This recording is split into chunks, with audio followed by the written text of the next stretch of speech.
This week's Parshat Shmot, there's the famous encounter between Hashem and Moshe at the sneh, at the burning bush. A very interesting dialogue goes on between Hashem and Moshe, where Moshe asks various questions and Hashem responds to all these questions of Moshe.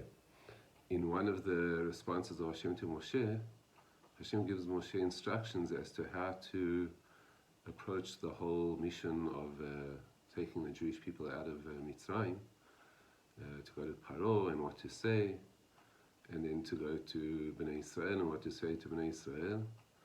In the process of Hashem speaking to Moshe, Hashem says to go to the elders of Am Yisrael and to tell them, Hashem, the God of their forefathers, has appeared to me, and so on and so forth.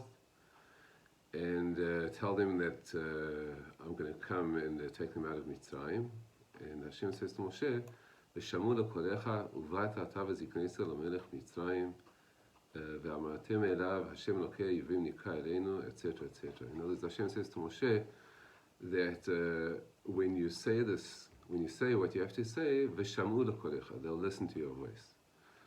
After Hashem finishes explaining these psukim to Moshe, Moshe responds in Perek Dalet Pasuk Aleph, "Vayam Moshe vayomer v'hen lo yaminu li v'lo yishmu b'koli ki yomru lo ni'ah elech Hashem." So Moshe responds to Hashem and says that Am Yisrael will not believe him and they will not listen to his voice. And all the Mefarshim point out how can Moshe basically just go against what Hashem had told him would happen. Hashem says to Moshe clearly, "V'shamu l'kolecha," and yet Moshe responds to Hashem and says, "V'lo yishmu b'koli," and they will not listen to my voice. In fact, Rashi explains that Moshe spoke of Yashelo Kohogen. Moshe spoke out of order over here, and indeed the response of Hashem to Moshe, which are the three famous signs that Hashem gives Moshe, with the staff turning into a snake, his hand turning into getting leprosy, and the water turning into blood. All these signs were in fact more for Moshe, for the way that Moshe responded, more than they were for Am Yisrael. But as I said, all the Mefarshim are very bothered by how Moshe responds to Hashem and says, "V'lo yishmu v'koli," after Hashem had said, "V'shamu l'kolecha."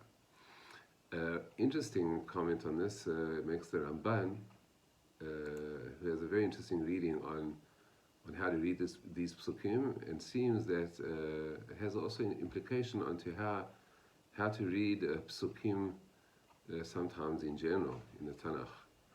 And after quoting various other different commentaries on this issue, on how Moshe contradicts Hashem, the Ramban goes on to say that the words "V'shamu l'kolecha" is not a guarantee.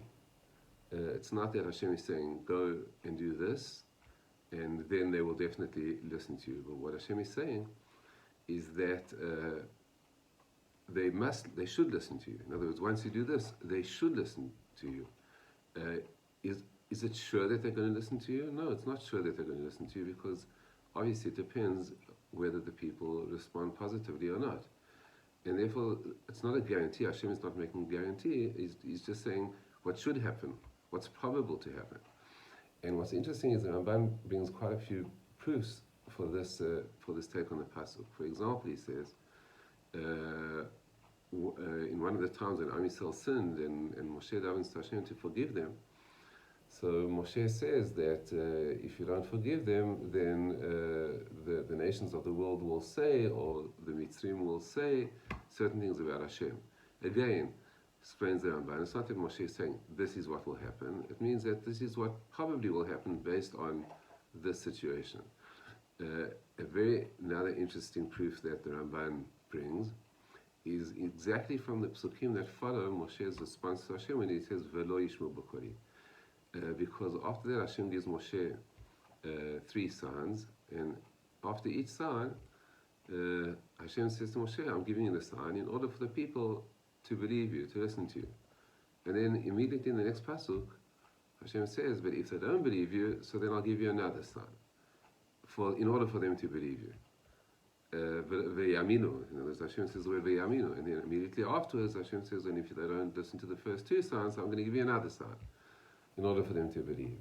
But what's obviously clear from all these cases is that the fact that Hashem says, I will do this, and the result will be that, is not a guarantee. It's actually, in fact, depends on the way the people respond to what Moshe says to them. And as I said, I think that's a very far-reaching understanding of many psukim in the Torah, when certain things are promised and certain things are guaranteed, and not necessarily that's definitely going to happen. Because at the end of the day, it depends on people's responses to the situation. I think a classic example of this, which is actually quite to a certain degree, a certain tragic example, is the whole concept of what happened in Yetziat Mitzrayim. In Yetziat Mitzrayim, Hashem says to Moshe originally to go to the Jewish people and to tell them that Hashem has seen their suffering, Hashem has come to save them from the suffering of Mitzrayim, to take them out of Mitzrayim, and to take them to Eretz Yisrael. And the famous four Lashonot of Geulah, the four special sentences that refer to Geulat Mitzrayim: Votzeiti, Vitzalti, V'ga'alti, V'lakachti, V'eveti. I will take you out, I will take you to me, I will redeem you, and I will bring you, and so on and so forth. All these things Hashem says to Moshe, to that generation of people in Mitzrayim, making all these promises to them. When at the end of the day, if you think about it, at least for the people that these words were said, none of this actually came true, at least not for them. We all know how, for that generation, Yetziat Mitzrayim ended. That for all the adults that left Mitzrayim, they actually never got to fulfill all those beautiful psukim that Moshe said to them. Even though Moshe said that that's what he's going to do. And he said that in the name of Hashem, that is what Hashem is going to do. And we see that these people did not merit to actually get all these promises fulfilled, because they themselves made certain decisions, specifically in this case, Chet HaMeraglim, the sin of the spies, where because of that sin they didn't go into Eretz Yisrael, and therefore these promises were not fulfilled for them, but rather for generations to come afterwards. And I think it's an important lesson to remember that there are many promises in Judaism, there are many prophecies in Judaism about the Mashiach and better days and so on and so forth. But we see that all these promises are, at the end of the day, depend on the recipients of the promises, whether there's a generation of people, whether there are people who listen to these promises, but also embrace them and respond to them positively, and in that way realize them. Shabbat Shalom.